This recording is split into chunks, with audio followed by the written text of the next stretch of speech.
As many college students do, I practically lived off fast food and pizza delivery during my years as an undergraduate. I went to school in my hometown, so lucky enough for me, I didn't have to live on campus and suffer through the cafeteria on a daily basis. But nonetheless, my eating habits usually involved a lot of things fried in grease and covered in cheese. Of course, back in my early 20s, I had the metabolism to handle it. Now in my late 30s, I have sworn off fast food forever. Yet, before you praise me for my healthy lifestyle, please understand, I don't do it for my health. I lived in a small apartment back in those days, a typical student dwelling, adorned with garage sale furniture and movie posters. It was a humble place, but it was inexpensive, so I didn't have to get a roommate, and in a great part of town, surrounded by shopping and restaurants.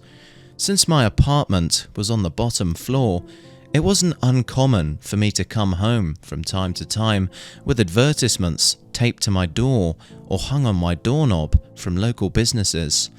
I would often find coupons and takeout menus, and by now I had amassed quite a collection. I was familiar with just about every restaurant in my neighborhood. I knew which ones delivered and which ones didn't. I knew which ones stayed open late and which ones were fast or slow or overpriced. I guess you could say I ordered out far too often. One night, as I was studying for an exam in the late hours of the night, my stomach began that all too familiar rumbling that had so many times before disrupted my ability to concentrate. As usual, I had been so wrapped up in preparing for the finals that I had forgotten to eat dinner, and, as usual, I would resort to some late-night delivery. It was approaching midnight, so I knew a lot of my regular places would be closed by now, especially being a weeknight. I shuffled through the collection of takeout menus in the kitchen drawer, trying to decide who to call. The only places that delivered this late were pizza joints, and I just wasn't in the mood for pizza. Not again. I was about to give up and just dial the nearest pizza place when I came upon an advertisement I hadn't seen before, or at least I didn't remember having seen before.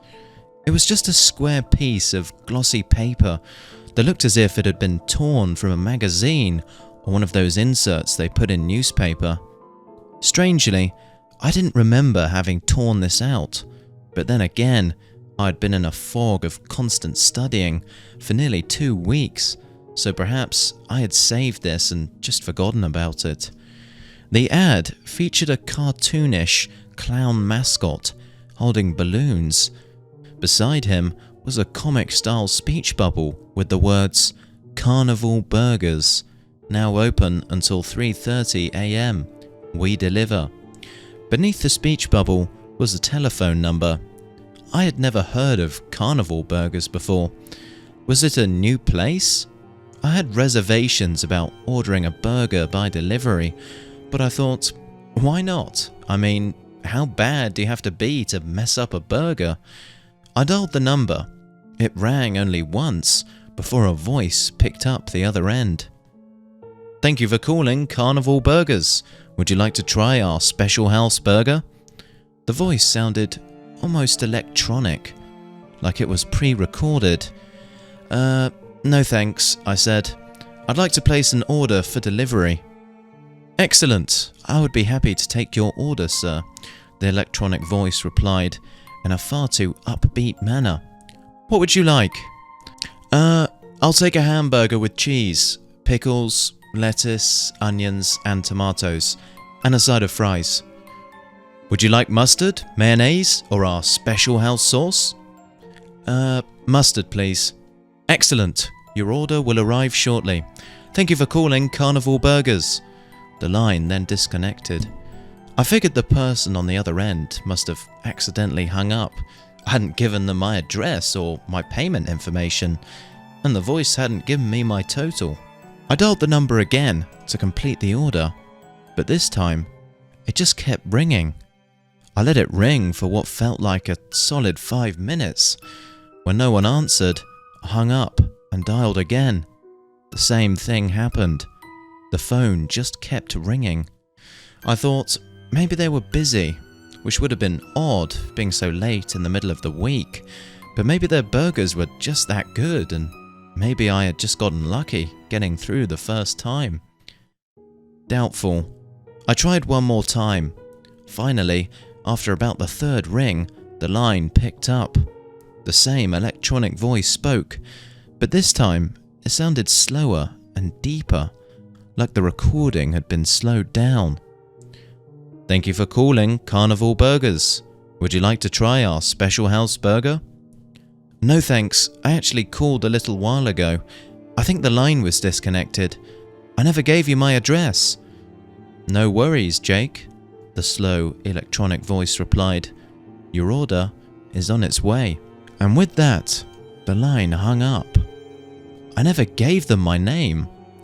I was suddenly hit with a wave of confusion, mixed with uneasiness.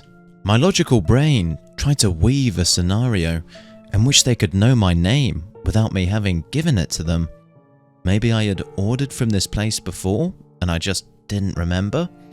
Maybe they had some form of number recognition software on their phone system so that repeat customers would be displayed in a database or caller ID of some sort.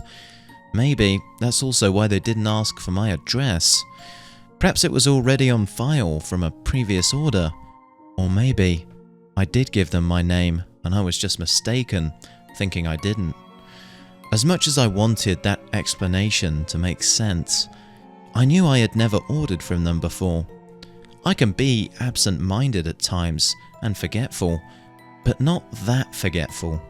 I had never heard of the restaurant before, but I did have that ad in my drawer. I decided the most logical answer was the best one, and that surely I must have ordered from them before. Despite having talked myself into this conclusion, I still felt uneasy as I waited for the knock on my door. I couldn't focus on my studying. I turned on the television to break the suddenly overwhelming silence of my apartment. I flipped through the channels. Being a broke college student, I couldn't afford cable, so my late-night TV choices consisted of infomercials, religious programming, and talk show reruns.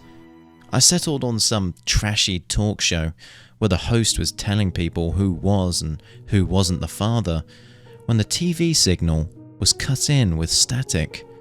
A commercial popped up onto the screen. It was snowy, and the sound quality was poor. A clown, like the one in the print ad, danced in front of a small building with a sign on it reading Carnival Burgers. The same electronic, overly peppy voice spoke. "Come to Carnival Burgers, where the fun never stops. Now offering delivery." A phone number flashed on the bottom of the screen. The static dissipated and the screen returned to normal. I turned off the TV. Just as the TV clicked off, there was a knock on my door. I hesitantly approached. I peeked through the peephole to see a clown, balloons in one hand, and a paper bag with Carnival Burgers printed on the other. I gulped, took a deep breath, and opened the door. The clown smiled and said, "That will be $8.66, please." It was the same electronic voice from the phone. I pulled a $10 bill out of my back pocket and handed it to him. "Keep the change," I said, trying to mask my nervousness. "Thank you. Enjoy your order and please call us again. Next time, try our special house burger." The clown handed me the paper bag. I took the bag and thanked him. He stood there an uncomfortably long time, and there was an awkward period of silence as he just stared at me before I slowly closed the door. I thought that maybe I should have asked him how he knew my name and address, but I let it go. I waited a moment and then looked out the peephole. He was gone. I'd been so hungry earlier, but now I hardly wanted to eat. I opened the bag and found nothing unusual inside. It was just my order.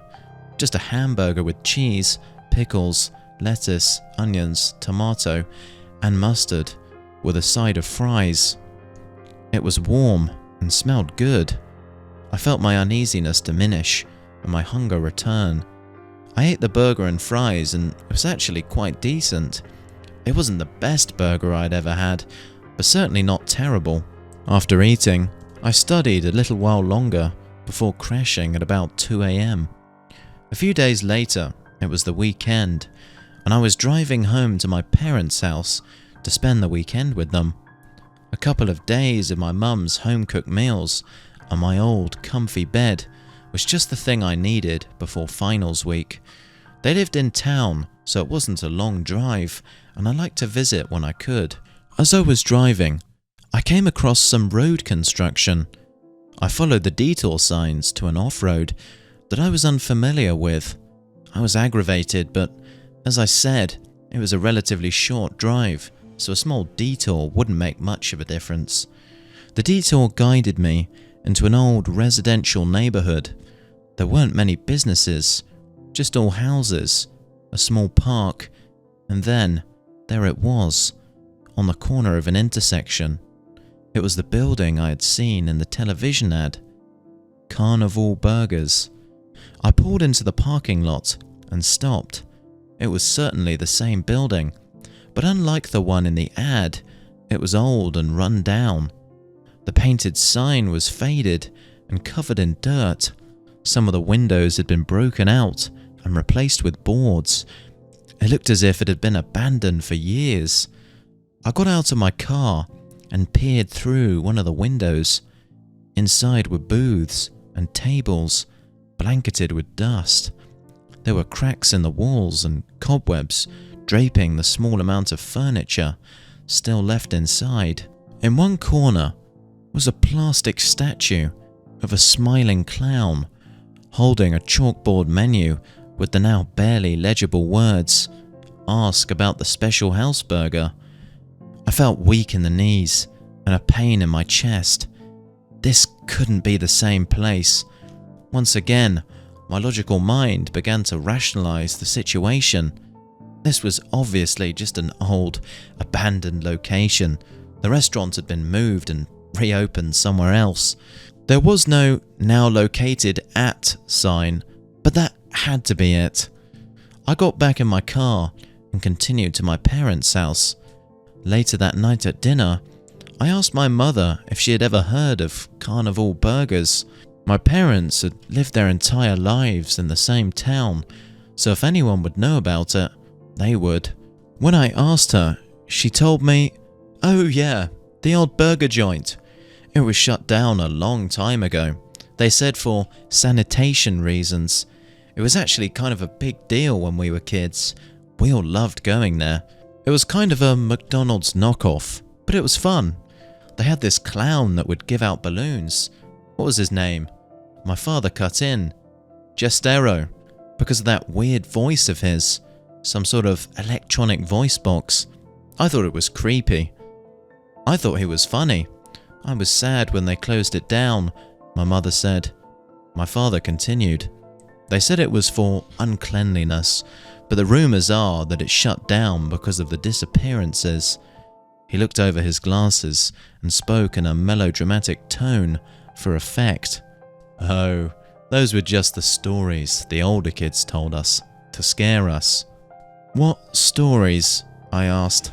My father replied, "They said a lot of people in the neighbourhood started going missing, and the only thing the cops could find they had in common was that each one had ordered delivery from Carnival Burgers on the day they disappeared. Even weirder was that they had all ordered the same thing, the special house burger." I decided not to tell my parents about my experience, and I have never eaten fast food since. I don't think I ever will.